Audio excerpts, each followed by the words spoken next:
Hello and welcome to Backlisted, the podcast which gives new life to old books.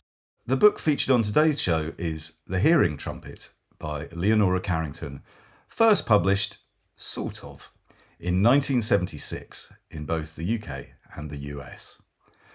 I'm Andy Miller, author of The Year of Reading Dangerously and Inventory, an unreliable guide to my record collection. I'm Dr. Una McCormack, Target Books author and Associate Fellow of Homerton College, Cambridge. And I'm Nicky Birch, the producer and editor of Backlisted. And I'm excited to say, to celebrate 10 years of us podcasting about old books, Backlisted is going to New York. Yes, for the first time ever, we're touring the States because 2 dates is definitely a tour. We will be celebrating Maxwell's work via his own novels and short stories, plus those of writers he championed, including John Cheever and J.D. Salinger, who we haven't discussed on Backlisted before, and Elizabeth Taylor and Sylvia Townsend Warner, who we discuss repeatedly. And we'll be discussing those authors with the help of 2 perfect guests, Deborah Treisman, fiction editor of The New Yorker, and the Pulitzer Prize-winning novelist Jennifer Egan, an old friend of Backlisted's. And, for what it's worth, in addition to 2025 marking the 10th anniversary of Backlisted, it's also the 100th anniversary of The New Yorker. But wait, this is a tour. I mean, not quite a never-ending tour because it's only 2 dates, but nevertheless, on Friday the 29th of October, and I can hardly believe I'm saying this, Backlisted will be live at the Bitter End in Greenwich Village, where we will be recording a special episode on books by... Bob Dylan. Yes, it's finally happening. We are going to be covering Tarantula, Writings and Drawings, Chronicles Volume 1, The Weird Little Parable on the back cover of John Wesley Harding, and possibly even, if rumours are to be believed and it's published in time, Chronicles Volume 2. And not for nothing, but October the 29th, 2025 is the 9th anniversary of Bob Dylan being awarded the Nobel Prize for Literature. So, whatever your plans may be for marking that special occasion, scrap them and come and see us at the Bottom Line instead. Okay, Una, over to you. Well, joining us on today's show to discuss The Hearing Trumpet and the life and career of its author, Leonora Carrington, we're delighted to welcome Dr. Paul March Russell. Paul, hello. How are you? Hello. I'm glad to be here. Eventually. We're very glad. You're speaking to us from the stormy wilds of Kent, aren't you? Where I think you're yes. currently enacting a rite that's going to summon up a load of bees or something like that. Yes, something like that. Yeah, it does feel slightly apocalyptic. Good. So that's appropriate. Very good for Canterbury. Well, Paul March Russell edits Foundation, the International Review of Science Fiction, and is co-founder, with me, of Gold SF, the feminist imprint published by Goldsmiths Press. His publications include The Short Story, an Introduction, Modernism and Science Fiction, and most recently, J.G. Ballard's Crash. He's also co-edited books on John Ruskin, Romantic Legacies, the Post-Colonial Short Story, and Arthur C. Clarke. And Paul doesn't like anyone getting too close to his eyes since watching Un Chien Andalou as a 7-year-old. Paul, what the dickens happened? Well, what the Carrington happened. It's the great days of open university programmes, Saturday, Sunday mornings, and which my brother and I used to watch avidly. And they get bad press, but they're really, really good actually. And they had an art history documentary about surrealism, and it just started without any. No, there were no trigger warnings in 1977. Okay, and so it just started with a man slashing open a woman's eye, and that kind of memory stays with you, oddly enough. So I have a bit of a phobia about close eye contact. Well, this is a parable for unscrutinised screen time, isn't it, I think? Yeah, absolutely. Yeah, we had totally unscrutinised screen time as children, which is why I watched many things I should never have watched as a youngster. Paul, I can relate to your story because around the same time, I estimate I was about the age of 7. I was off school sick and my mum was in the kitchen and I was just been allowed to watch the telly So it was like Open University or something. And that's how I learnt where babies come from, which was in an unedited programme that went through the whole labour process of a woman's labour with the head crowning and everything. Oh my God! And Which is worse? that's why I do this for a living now. So, well, my brother defends his choice of viewing habits by saying, "Well, this is what made you, Paul." So yeah, it's true, isn't it? Now, Paul, I must ask you. You have written about Crash, and I am on the backlisted record, in fact, as being a J.G. Ballard skeptic. Okay. Right. Okay.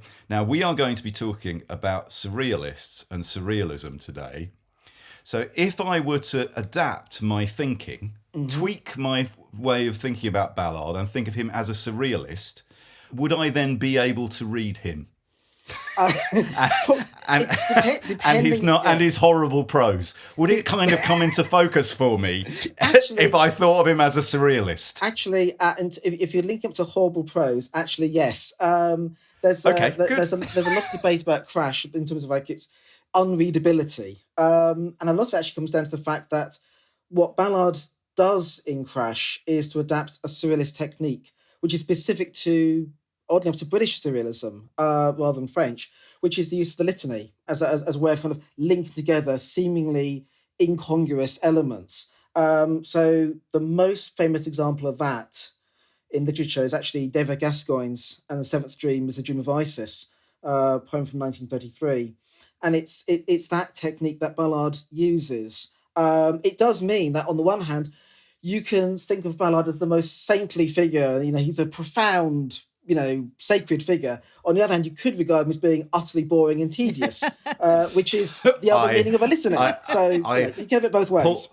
Paul, can I welcome you to Backlisted and say that you are amazing, because I have just tried there to do that facetious student thing of going, oh, I didn't like him. You've absolutely put me in my place. Congratulations.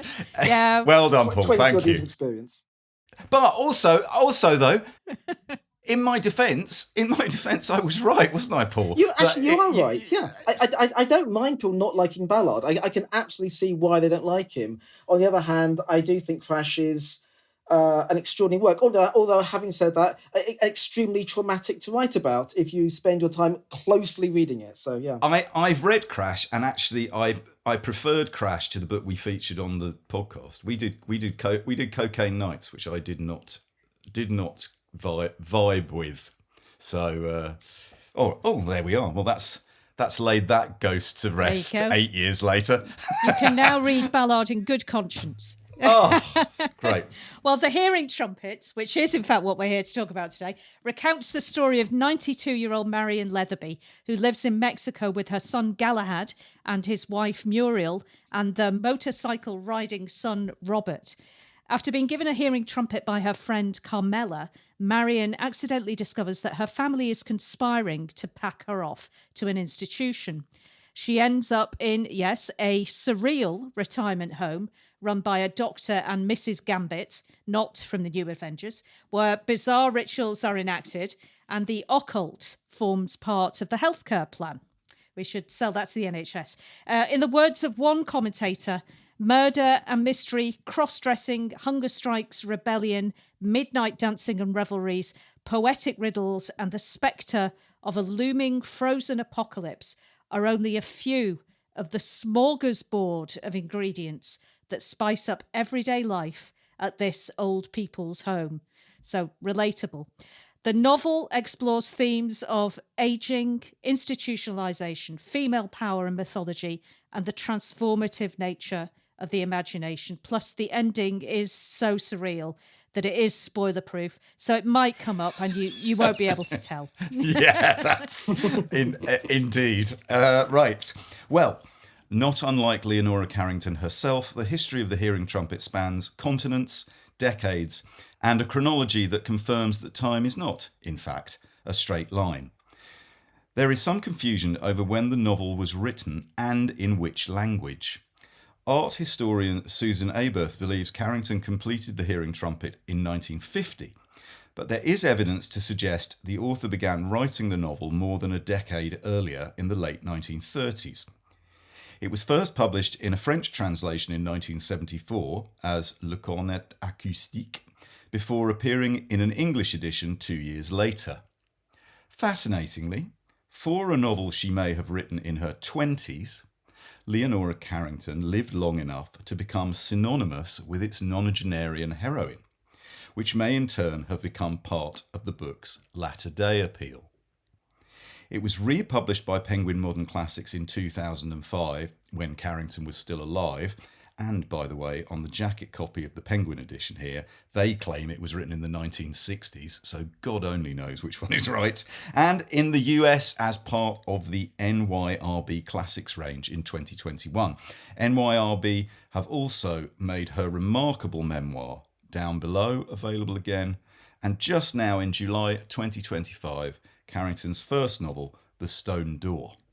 Well, should you require further endorsements, Louise Buñuel, director of Un Chien Andalou and traumatizer of the young Paul March Russell, said, "Reading the Hearing Trumpet liberates us from the miserable reality of our days," while Ali Smith has described it as one of the most original, joyful, satisfying and quietly visionary novels of the 20th century. How then should we consider Leonora Carrington? As a writer, a painter, a feminist, an artist muse, a magician, a survivor, a surrealist, or all of the above? Why, in the early 21st century, has this novel seemingly taken on a life of its own? And what precisely are we hearing when we listen to the world through the hearing trumpet? When we come back, we'll hear from Leonora herself and her biographer and cousin, Joanna Moorhead. But first, our sponsors would like a word with you.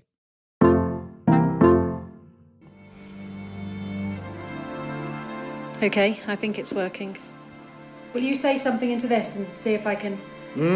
The time has come, the warder said, to talk of many things, of shoes and ships and sealing wax and cabbages and kings.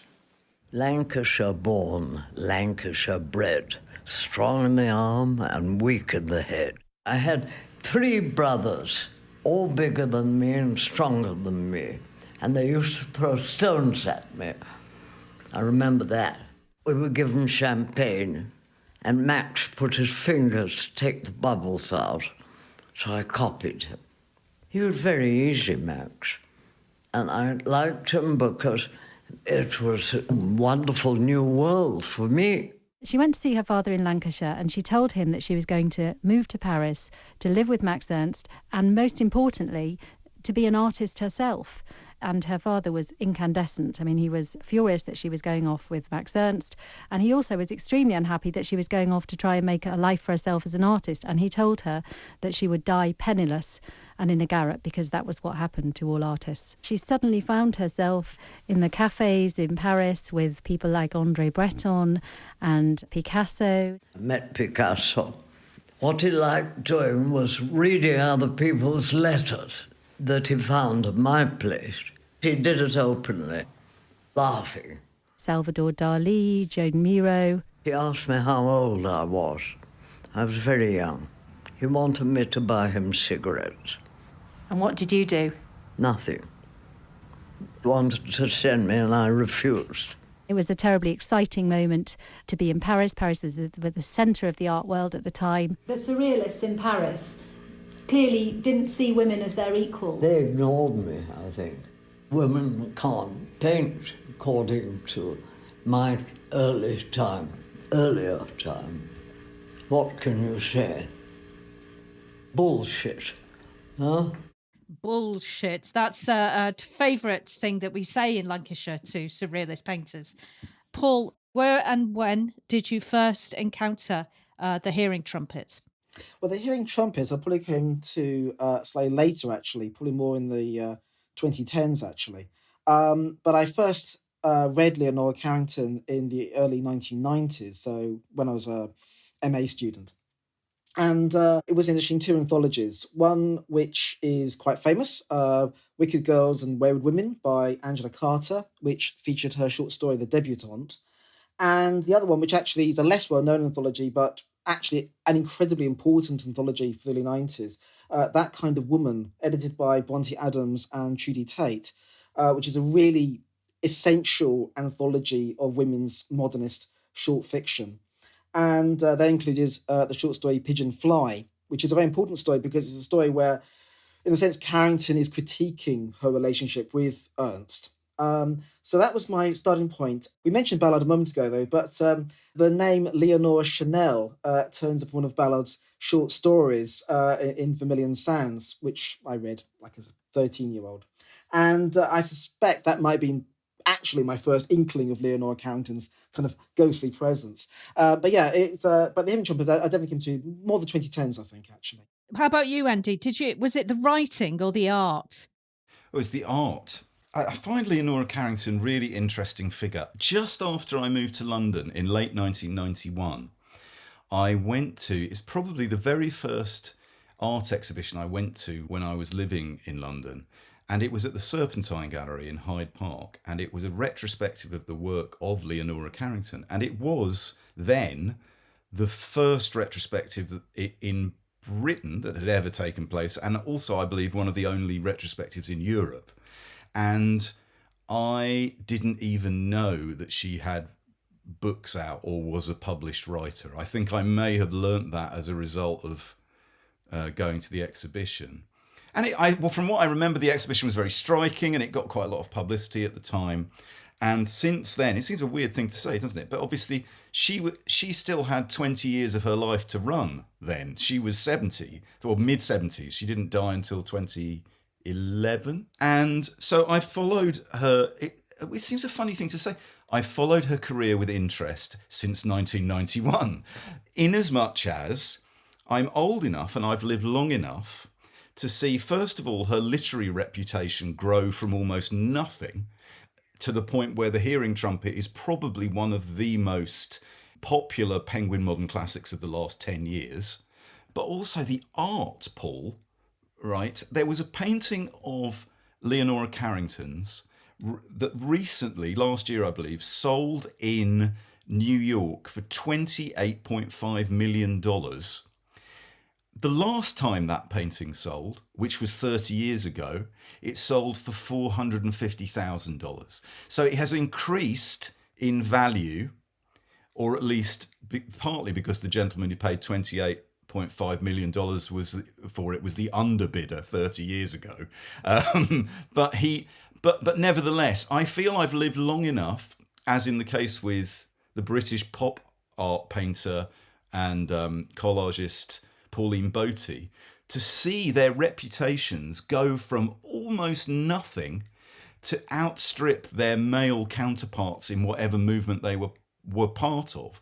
And so Joanna Moorhead, who we heard from in that clip, says she doesn't think necessarily that Leonora Carrington's moment has arrived yet. And I think that's a really interesting comment, because my experience would be, well, very few people knew who she was, and now she's almost a household name. Yeah, I mean, I think she has become, I think enormously well known. I mean, I don't know if she's a household name. I think it might be going a bit too far. But I think she's now of. She will be. I think she will be. Yeah, I agree. Yeah, but I think she is now such a relevant artist to younger female artists working now, and especially artists who are thinking through things like the impact of climate change and thinking about alternate ways of being in the world, and therefore embracing things like the occult, like the mystical, the supernatural, the pagan. In that sense, Carrington's absolutely chiming with where a lot of artists are working right now. And of course, we should bear in mind we're having this conversation, and we've got the Ithell Colquhoun exhibition at Tate Britain open at this moment, which is an extraordinary exhibition, and I recommend everybody to go to that as well. Leonora Carrington, Ithell Colquhoun, I don't think they actually knew one another, and yet so much of their artwork, converges. So I think we're living in a very, very particular moment where a writer and artist like Carrington is actually our contemporary. We're not talking about somebody from the 1930s, 1940s, as if they're dead and buried. They're actually very, very alive and very, very vibrant to where we are right now. I encountered the art and the text simultaneously. I saw a painting, it was The Giantess, and it was on the cover of the Penguin book of modern fantasy by women. And I thought, oh, that is this stunning portrait of a giantess kind of clutching this tiny egg. And I think the painting interested me more than many of the stories, actually, though I read the story there. And then she was someone that I would periodically, you would sort of click a link and go, oh, that's opened up the Leonora Carrington area of my brain. And I delved more into the art than the writing. I think I knew her more as an artist than a writer, and that's maybe something we should talk about.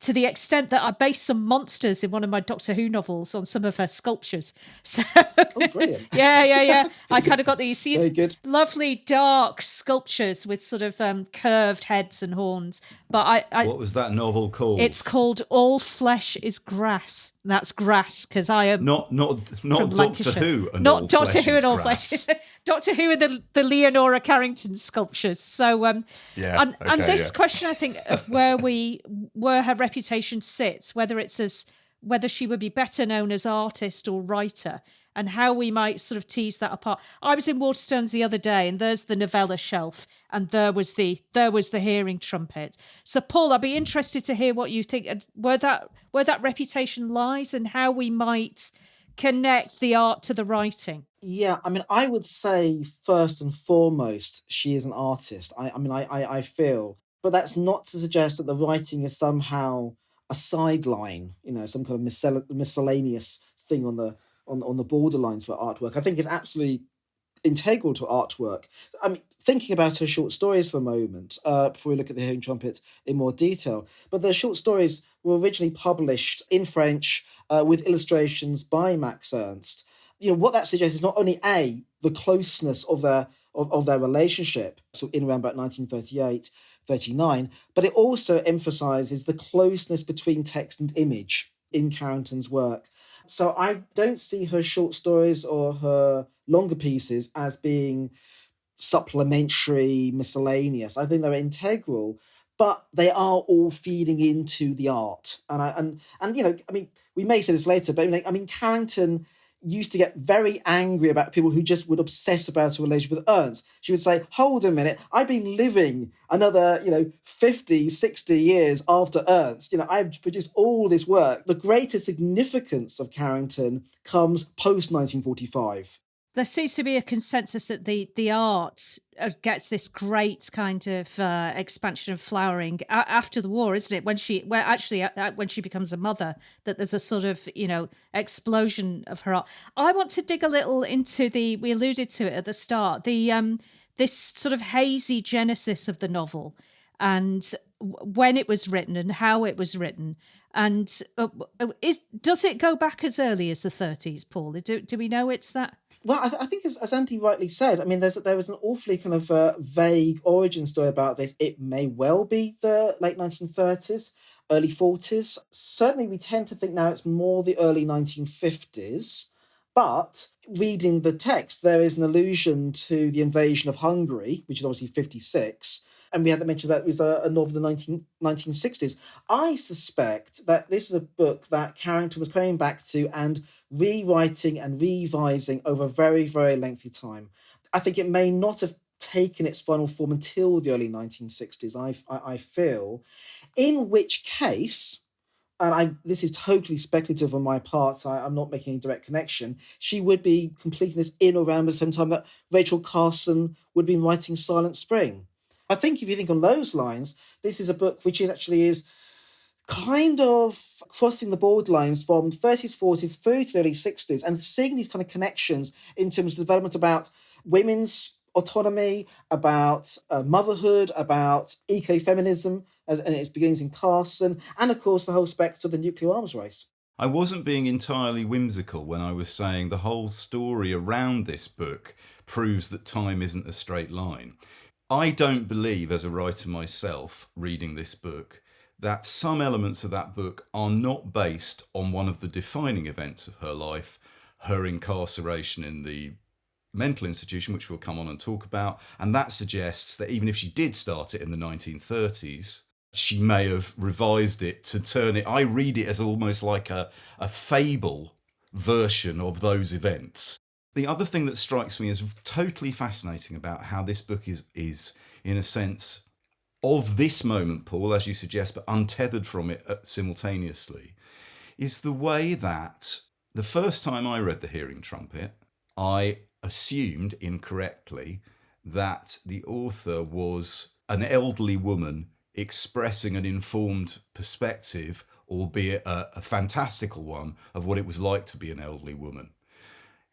Whereas, in fact, she may have been in her 20s when she started writing it and probably finished it way before she then went on to become as old as the character is in the book. So I feel like its success now, part of its moment now, is partly around that misapprehension. What do we know about Leonora Carrington, if we know anything? She was an elderly woman who lived in Mexico, who lived a fabulous, difficult life.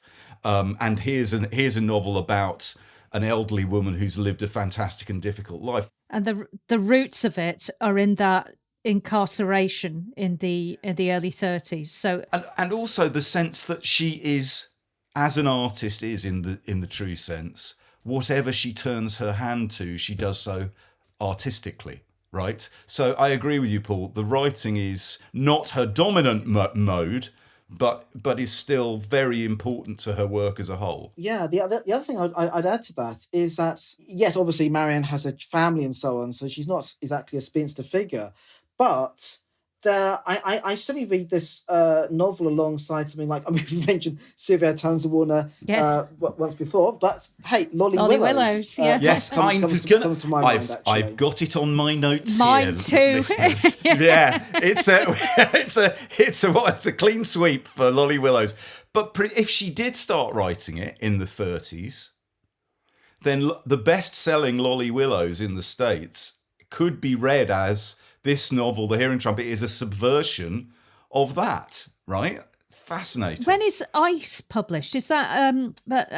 Anna Kavan, 1967. Yeah. But I mean, right. I mean, Anna Kavan, of course, obviously, her early works are first short story collection, 1940. Right. If I remember rightly. Yeah. So she's absolutely of this same generation as Carrington. But again, somebody, as you rightly say, he's then picked up much later, sort of, at the same time as people like, Anne Quinn and Christine Brooke Rose. So, you've got these very interesting sort of, picking up Andy's point about the kind of atemporality of this book. You've got these very interesting sort of time lags, as it were, of people like Carrington, like Anna Kavan, maybe Sylvia Townsend-Warner being picked up later. Again, it's no surprise to me that someone like Angela Carter, and the way that Carter is obviously kind of revising our ideas of canonical literary history, is then picking up someone like Carrington. She picks up new women writers in that anthology. People like George Edgerton, Vernon Lee, and sort of thinking, but these are all part of an alternate history. It's that kind of odd way that feminist traditions have to be mosaic constructed, isn't it, Andy? We're going to hear a little bit from The Hearing Trumpet in just a second. We've invited... No, we haven't. I've just taken it from the audiobook. But it's Sian Phillips reading the Hearing Trumpet brilliantly. Before I do that, however, we're going to do this a couple of times during this show. Back in 2017, which was the centenary of Leonora Carrington's birth, Chloe Aridis, who co-curated a retrospective in 2015 of Carrington's paintings and art at Tate Liverpool, published a thing in the LRB blog. She published an A to Z of Leonora Carrington. And I thought it would be fun to ask you to pick a letter, Paul, between A to Z. Pick a letter. I'll go with R. Okay, we're just scrolling down now. R. Roma. R is for Roma. Colonia Roma was the neighbourhood of Mexico City Leonora Carrington lived in from the 1940s. Over the decades, it underwent an enormous transformation. Across the street lay the debris of a collapsed building, a victim of the 1985 earthquake, which housed a growing community of cats and homeless people. Leonora called it a garden of scorpions. Excellent. Brilliant. Okay, that's pretty good. Una, please, a letter between A and Z. Oh, please, from A to Z. I think I would like the letter F. The letter F, yes, certainly. F is for filters, as in cigarette filters.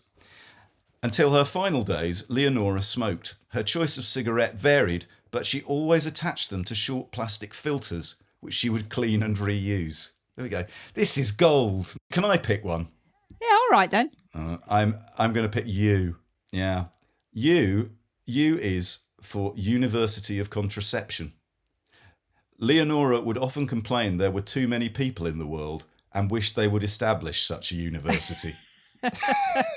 I don't think Leonora put up with much shit. I think really? I mean, I think after I a certain tried point. invoicing that university and they've never got back to me. Yeah, okay, can you provide? Yeah. Why don't we hear the opening now of the Hearing Trumpet, read by Sian Phillips? So at least everybody listening to this episode has now started reading the book in question. When Carmela gave me the present of a hearing trumpet, she may have foreseen some of the consequences. The trumpet was certainly a fine specimen of its kind, without being really modern. It was, however, exceptionally pretty, being encrusted with silver and mother-of-pearl motifs and grandly curved like a buffalo's horn.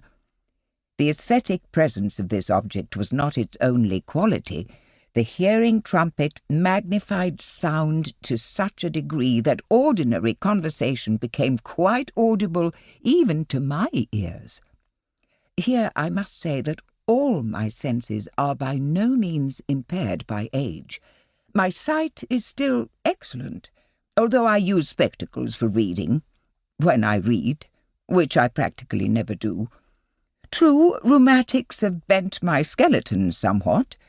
This does not prevent me taking a walk in clement weather and sweeping my room once a week on Thursday, a form of exercise which is both useful and edifying.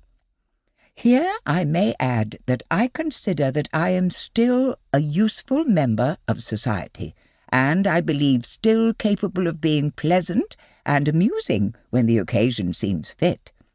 The fact that I have no teeth and never could wear dentures does not in any way discomfort me.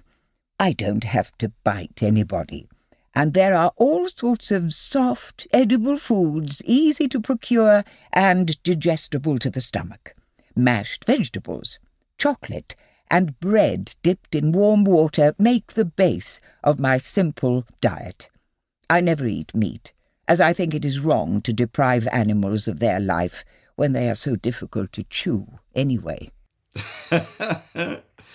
Oh, that's so good, isn't it? Right, Paul, can we talk a little bit about the hearing trumpet itself? I think in the light of everything we've just been talking about, people might be slightly surprised to hear quite how charming that is. I'd like to ask you but two basic things then.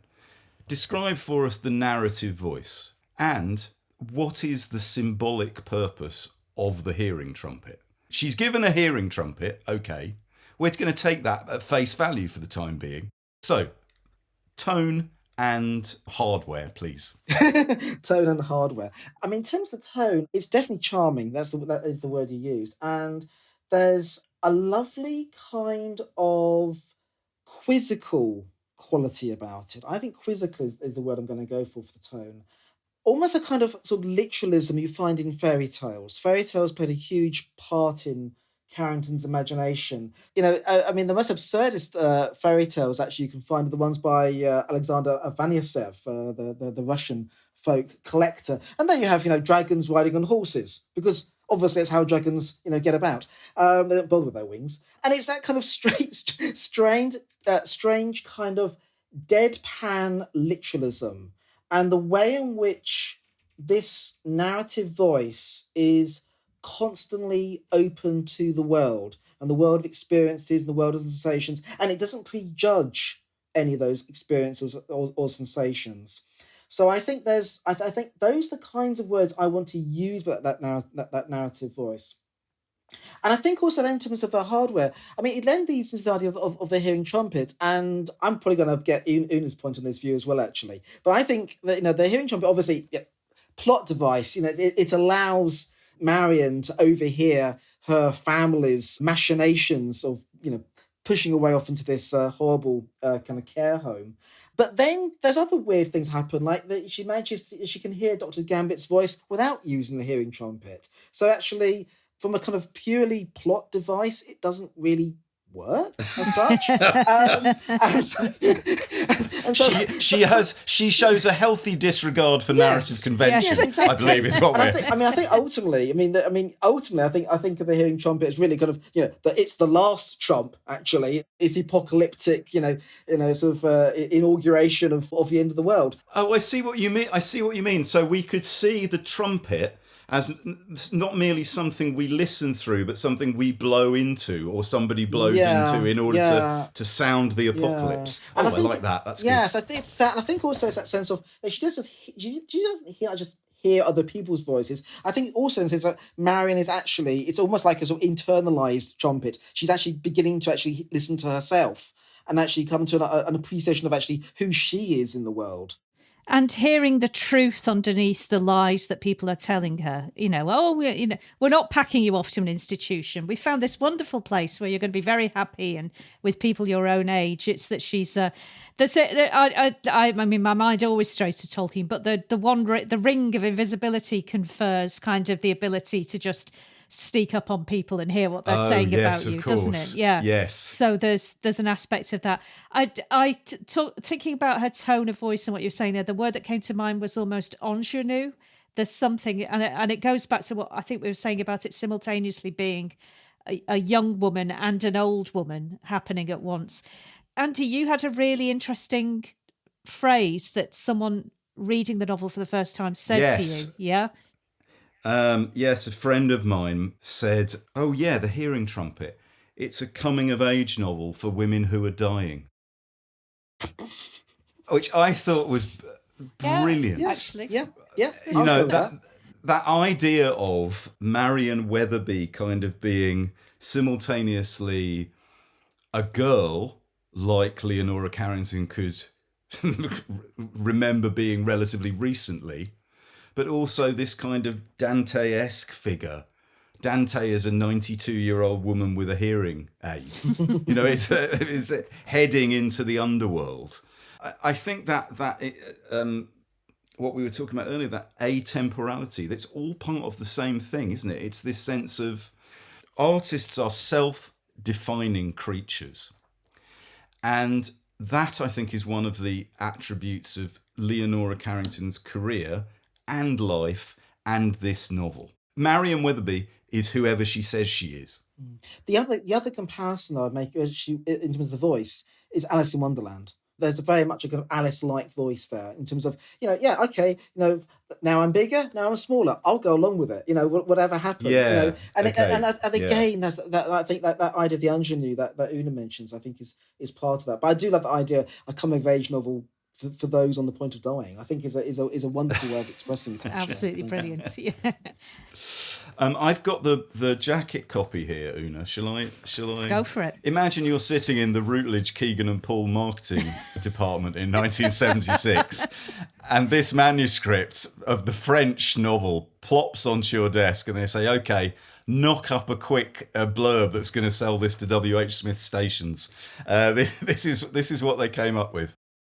The Hearing Trumpet is narrated by 92-year-old Marion Weatherby, inmate of an old ladies' home haunted by occult doctrines and poisonings and administered by the pedantic Dr. Gambit.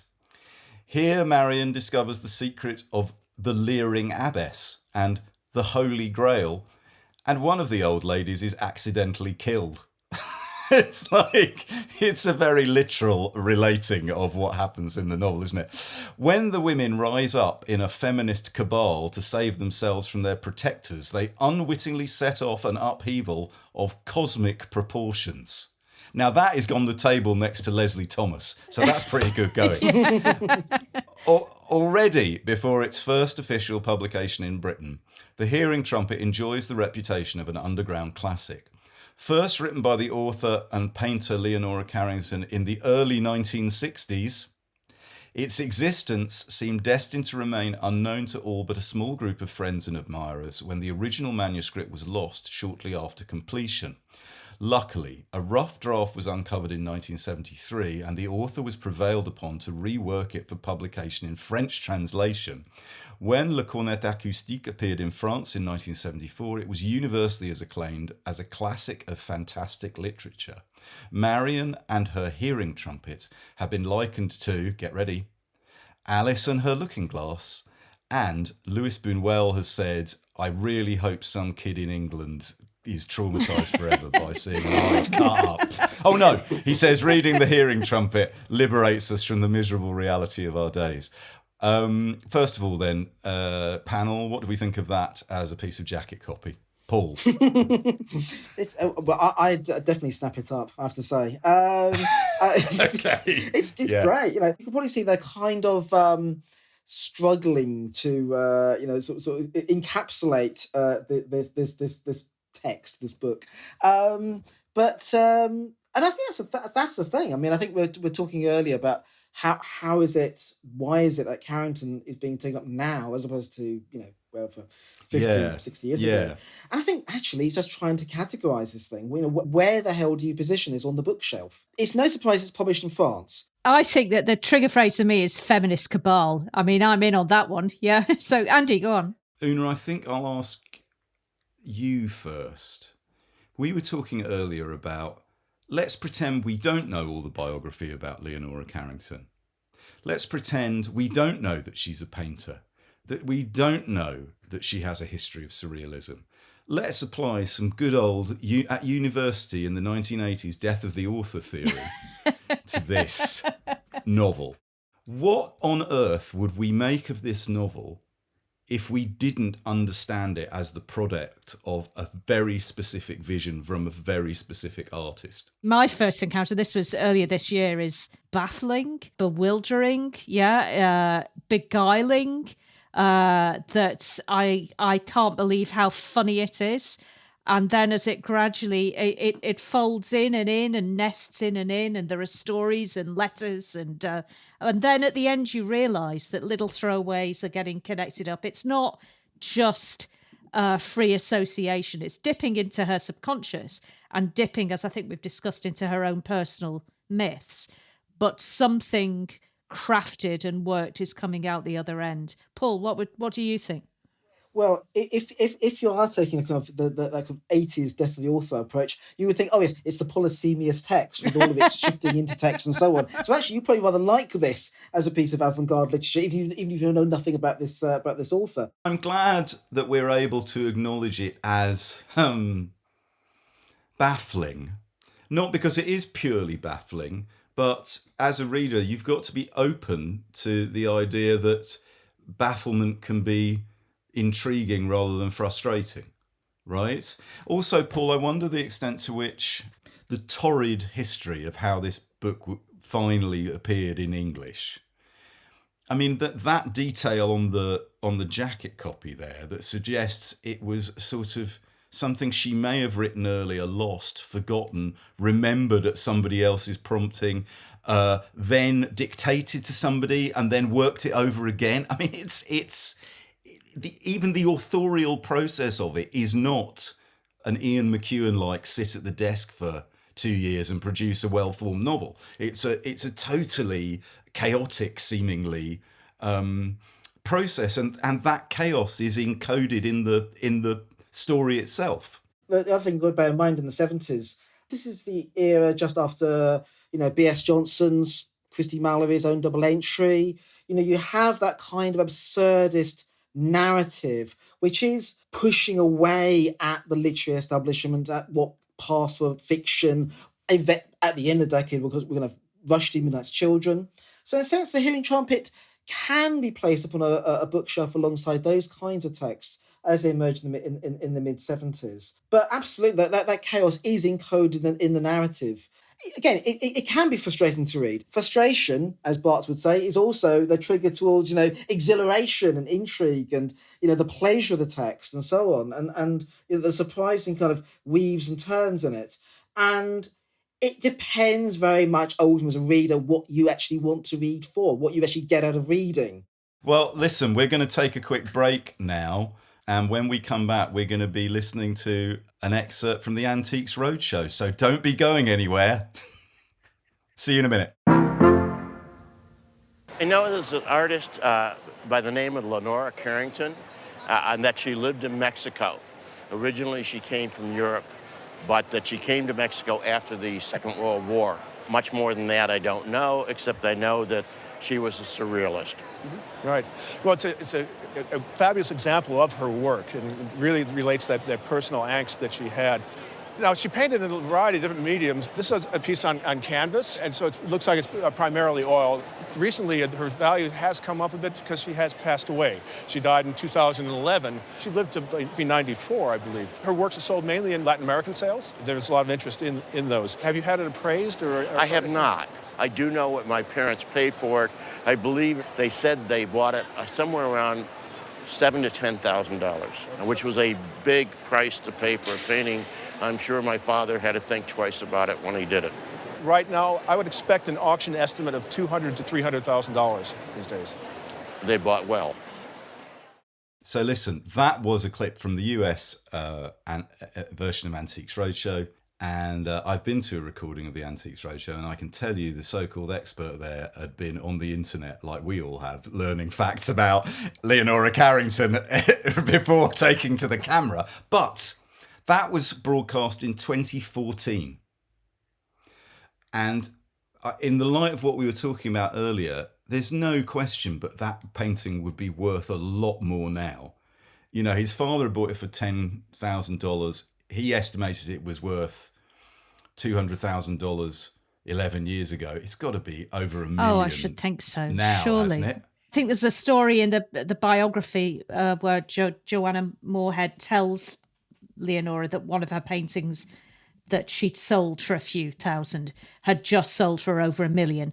And it's like, well, I'm not, she's not seeing any of that, you know, it's gone. But, you know, a pleasure that the art is getting, you know, is reaching that height, is getting that recognition. Paul, do you have a little bit of the Hearing Trumpet you could read us that maybe I do, yeah. overlaps with the conversation we've been having? There's a story inside a story, actually, here. So we have a story about the leering nun that was mentioned earlier. And so I'm going to give a little description of the painting itself. And I cannot read as well as Sian Phillips, so bear with me. While the doctor held forth, I had plenty of time to examine the winking nun. My interest increased as time went on. Georgina was cultured and often mentioned famous artists that had been madly in love with her. So, pretending my interest was purely artistic, I questioned her about the painting. It might be the Zobaran school, she said, looking uncommonly thoughtful. Probably painted in the late 18th century. Spanish, of course. An Italian could never have done anything so enchantingly sinister. A nun with a leer? Unknown master? Do you suppose she's really winking, or is she blind in one eye? I asked, anxious for Georgina's opinion on a more personal aspect of the lady. She is definitely winking. The baldy old bag is probably peeking at the monastery through a hole in the wall, watching the monks prancing around in their knickers. Georgina had one-track mind. It is beautiful, she added. I wonder, the Gams let it hang amongst their hideous possessions. Everything in the house ought to have been burnt long ago, apart from the leering abbess. Certainly, the painting had a force all of its own, and I was pleased that Georgina was also impressed. She was such a cultured person, almost an aristocrat. Really, it was strange how often the leering abbess occupied my thoughts. I even gave her a name, keeping it strictly to myself. I called her Dona Rosalinda Alvarez de la Cueva, a nice long name, Spanish style. She was abbess, I imagined, of a huge Baroque convent on a lonely and barren mountain in Castile.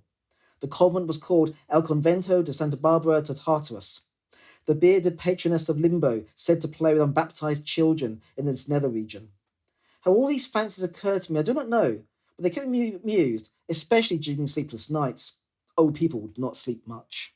Thank you, Paul. It's that thing we were talking about where I'm so interested that Carrington, as a relatively young writer, let's just give it that vague phrase, is looking to create a persona which allows her the freedom that a relatively young woman would not enjoy Una. Do you think there's almost, it seems a strange thing to say, there's almost wish fulfillment there? I wish I could be left to my own devices, literally, if they're hearing trumpets, as Marion Weatherby is in her 90s. There's one small gag in the book, which is that Marion's mother is still alive. Yeah? So even... Yeah, she's 110. She's 110. Right, so even at this sort of, incredibly advanced age, Marion is still locked in a... It's not hugely central to the text, but it is present. There's still the presence of an older generation that, has an influence or control, that there's a lock-in with that generation, which, of course, in Leonora's own life is an extremely complicated relationship. The nun figure, again, being subverted as there's something freeing about taking the veil. It's all very unusual. There's a kind of mix-up as well of the limbo story, which is quite sinister in Catholic theology, where the unbaptized babies sort of go and haunt this terrifying, shadowy world. But here it becomes playful, and they're guarded, and friends of the old who were close to, about to go into the bardo, aren't they? So we're going to hear a clip in a moment from of Leonora Carrington's cousins, and then Leonora herself. One of the things I love about one of the many fabled, legendary stories about Leonora Carrington, it's not actually true that when she was incarcerated in a mental asylum, her family dispatched her nanny to bring her back on a submarine. It was actually a perfectly normal ship, but they did send the nanny out. It's only the submarine that's not true. Yeah. The rest of that's totally true, right? But also she was thrown out from whichever school she was thrown out from for being hard to teach, but also she was caught trying to levitate. That's the detail I like. And there is a kind of repeating occult theme, not even theme, the inspiration for many of the paintings, and you can see in the Hearing Trumpet as well. And it's a Catholic school she's thrown out of. So if she was, okay. I think even I would have got kicked out of convent school for trying to levitate. if you would like to have, let's just listen to this clip. If you would like immediately to understand why Leonora Carrington did not fit into the family that she grew up with. Well, I remember her as being an absolute striking beauty. I didn't understand her paintings.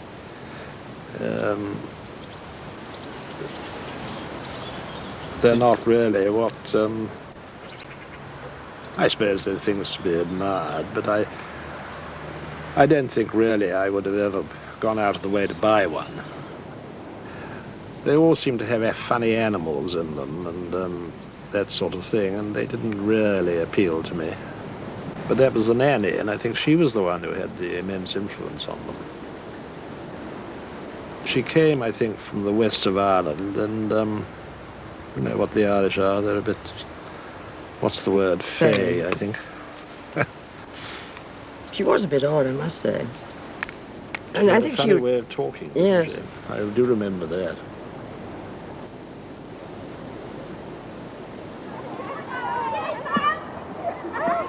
We were both at St Mary's Convent, Ascot, and Leonora was rather a rebel. I mean, she was very anti any discipline or rules or anything, and she was rather inclined to go her own way.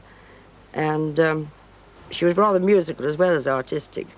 And the great craze, or her craze, was to have a saw, and she could play on this saw, just bang on it, play on it. And, of course, we were caught, and there was trouble. She just didn't fit into school.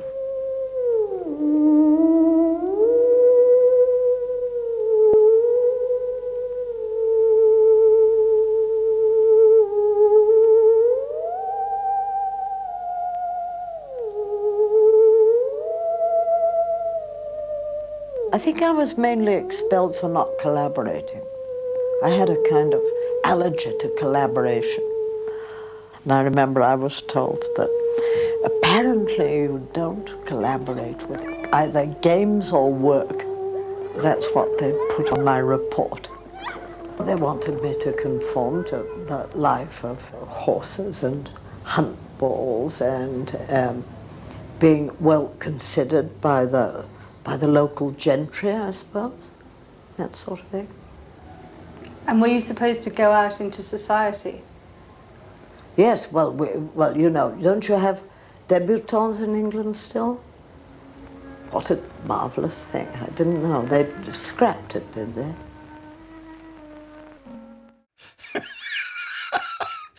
Oh, that's one of my favourite things my favourite clips we've ever had on Backlisted. First of all, for her cousins, that was her cousins there, John Cardwell and Patricia Patterson, talking without irony about people speaking with funny voices. I enjoyed that very much. And then that was followed by Leonora herself discovering that they no longer have debutantes in the UK, and how marvellous it was they no longer had them. And also the delight that maybe if they had kept a couple of her paintings, they might have, I don't know, they probably could have saved the family home or something. Yeah. Well, I found a clip from the Times newspaper in 1935, which I'm going to read you a tiny bit of. Leonora Carrington and her mother and Leonora, were presented to the King and Queen at the coming out ball. Una, why was that significant, apart from seeing the Queen and the King? Why was that a significant thing? It was the cattle market, wasn't it? You were presenting your young daughters basically for the nobility to see whether you could marry them to their sons. And in the case of Leonora's family, her family were new money. They weren't aristocracy. Yeah, they were nouveau, weren't they? Her father is incredibly rich. I mean, we're talking a multimillionaire, but it's a couple of it's the generation before him had not been. So Leonora was specifically the passport to nobility. You know, if they married that daughter in the right place, this was the way that they would kind of, you know, level up, achievement unlocked. So this is Leonora being presented. So a huge honour, actually, for a Lancashire mercantile family. And we know what Leonora thinks of it. So I've got here the actual clipping from 90 years ago from the Times of the list, the description of what every Deb wore at that occasion. And I am going to read you what Miss Leonora Carrington wore, followed immediately by what Mrs. Paul Lindo wore, okay?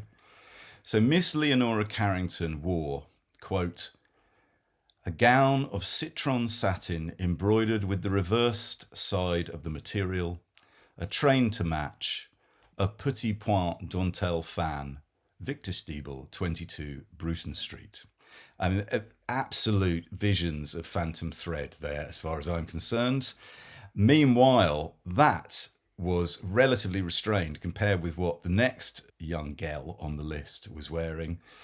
Mrs. Paul Lindo, a gown of jade green satin with a pattern on the dull side of the material appliqué on to form a panel continued from the front round to the back and down the skirt. A train of the same material embroidered to match the gown, an ostrich feather fan.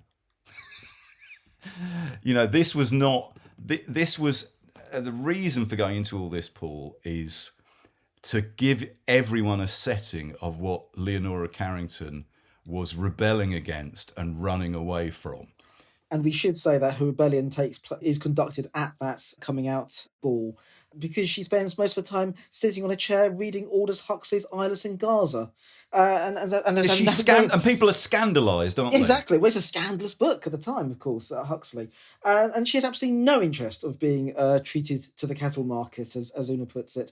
That takes the chutzpah, the confidence to do that is extraordinary. Could you tell us a bit about the events that lead to her incarceration? And because I feel we must talk about that.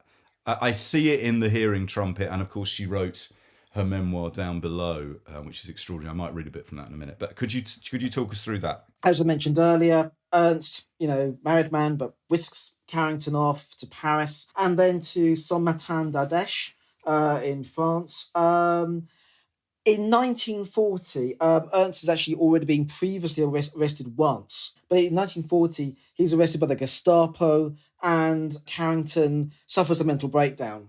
A friend of hers, Catherine Yarrow, helps her to travel to Spain, but Carrington's mental illness deteriorates further, and she's eventually incarcerated in an asylum in Madrid run by Dr. Morales and his son.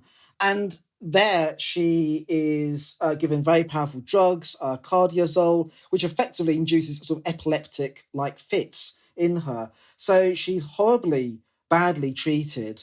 As I say, she's rescued by her nanny with the intention of basically, getting her to South Africa to a sanatorium. Again, marvellously, she ditches the nanny in Portugal and runs off with the Mexican ambassador to Mexico, which then leads on to the next part of her story. There's a conflation in her mind as well, isn't there? Of the she starts to believe that she's been brought to Spain to kind of persuade people to free themselves from Franco. And there's a conflation in her mind, and a very perceptive conflation, that fascism is part of that patriarchal web that's oppressing her. And again, it's sort of, she's seeing a truth, but the truth is so, kind of seeing that truth is so painful and destructive that it does drive her into madness. And then, of course, the treatment as well.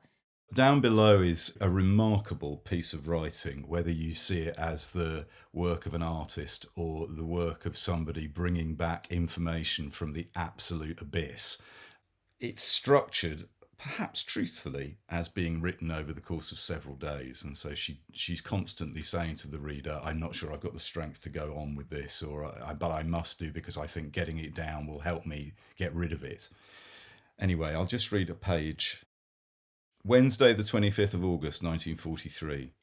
I have been writing for 3 days, though I had expected to deliver myself in a few hours.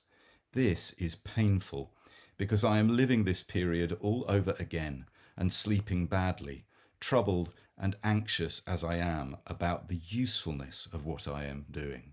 However, I must go on with my story in order to come out of my anguish. My ancestors, malevolent and smug, are trying to frighten me. That's a wonderful phrase, malevolent and smug. During the whole time I was tightly tied to my bed, I had an opportunity to get acquainted with my strange neighbours, a knowledge which did not help me solve my problem, to wit, where was I and why was I there? They came and watched me through the glass panel in my door. Sometimes they would come in and talk to me, the Prince of Monaco and Pan America, Don Antonio with his matchbox containing a small piece of excrement, Don Gonzalo pursued and tortured by the Archbishop of Santander, the Marquis de Silva with his giant spiders.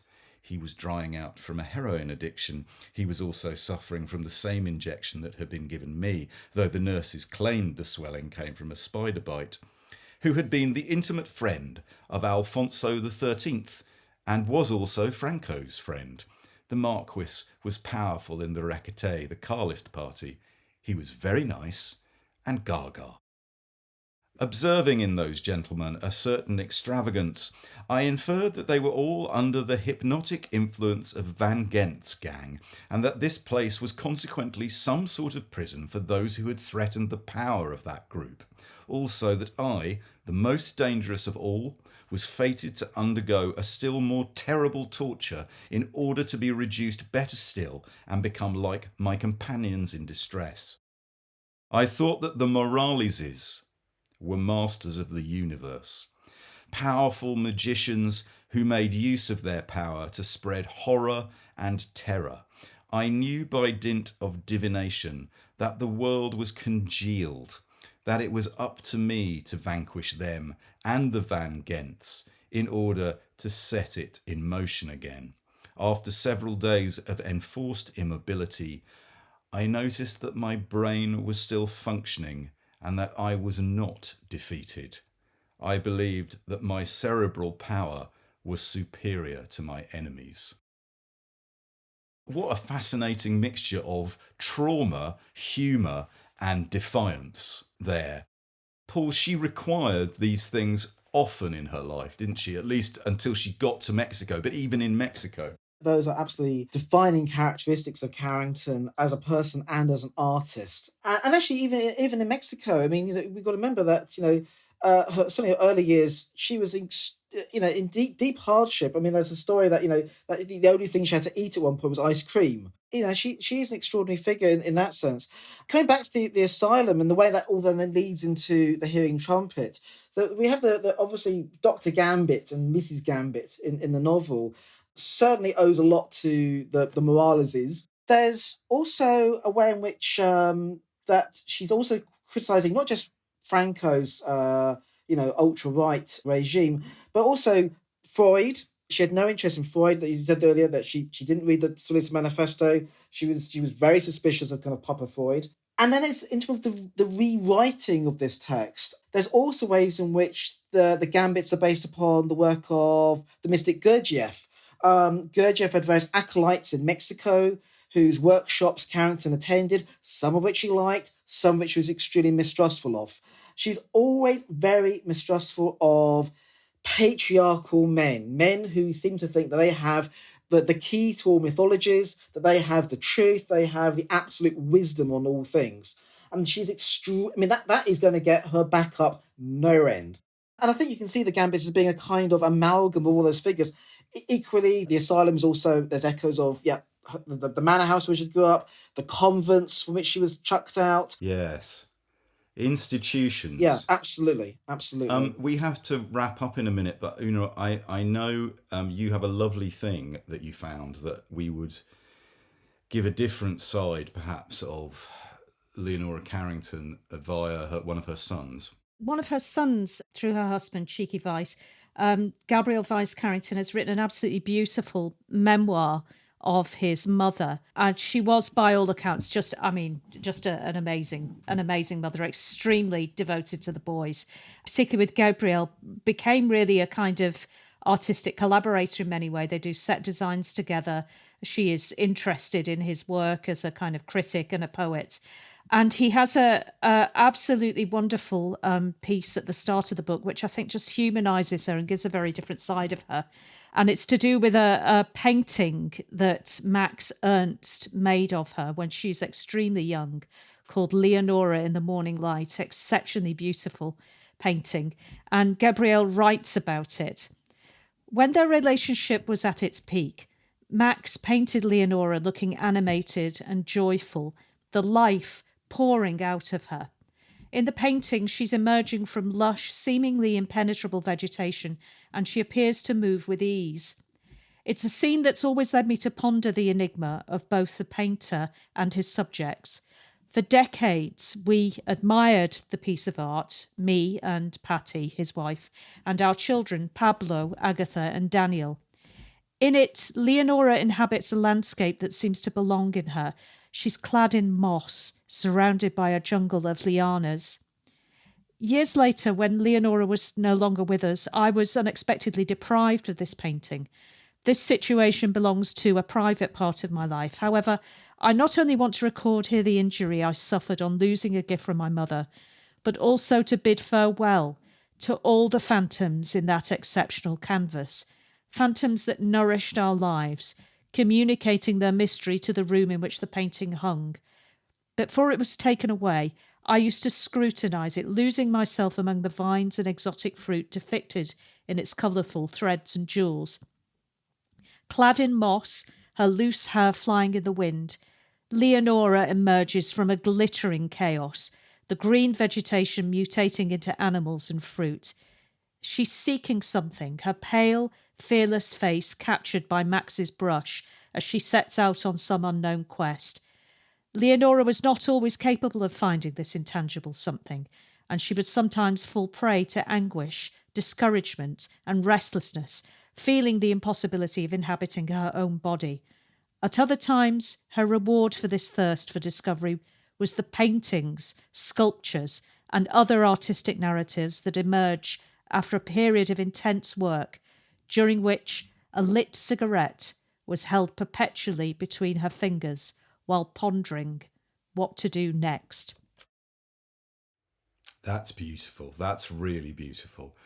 I think that's the same. I watched one of the documentaries about her, and Gabrielle, her son there, says of her, well, she didn't fit in England, and she didn't fit in New York, and she didn't really even fit in Mexico. Art was her country. And that's where we must leave it for this week. Please disconnect your hearing aids.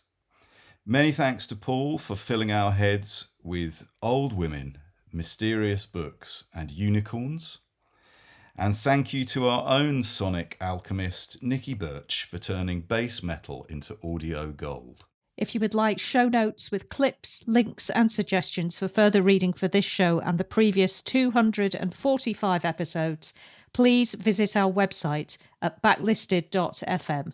To buy the books discussed on this or any of our other shows, please visit our shop at bookshop.org and choose Backlisted as your bookshop. But before we go, Paul, is there anything you'd like to add about Leonora Carrington or the Hearing Trumpet that we haven't got to? The one thing I'd mention, we've talked about her memoir and so on, which is definitely important to read. I'd also mention Mary and Brian Talbot's graphic novel, Armed with Madness. Yes. The Surreal Life of Leonora Carrington, which is a superb artistic rendering of her life story. It is absolutely brilliant. Had you read this before, Paul, before we got ready for this Only when you thing? mentioned it. Only when you mentioned it, and then I got it, and it's truly fantastic. Yeah, I'm going to thank, on the record, Dr. Una McCormack for her fact-finding work here, because Armed with Madness by Mary M. Talbot and Brian Talbot, I agree with you, Paul. I thought it was fantastic. And as a kind of distillation of all the other sources we've drawn on, really skilled and ingenious. And once you've read that one, read the one they do about Lucia Joyce, James Joyce's daughter. Yeah, another fantastic. Yeah, cheer me right. Yeah. So thank you, Paul. Thank you, Una. Thank you, Nicky, and thank you, listeners. We hope you've enjoyed this show. We really, really have. We're about to take a month-long break, but don't worry. We'll be back in a fortnight because we've been hard at work to make sure we are. So, Una, any last message for our friends out there? Oh, just look at her amazing paintings and sink into them, I think. And we'll catch you on the flip side. See you soon. Bye-bye. Bye. Bye-bye, everyone.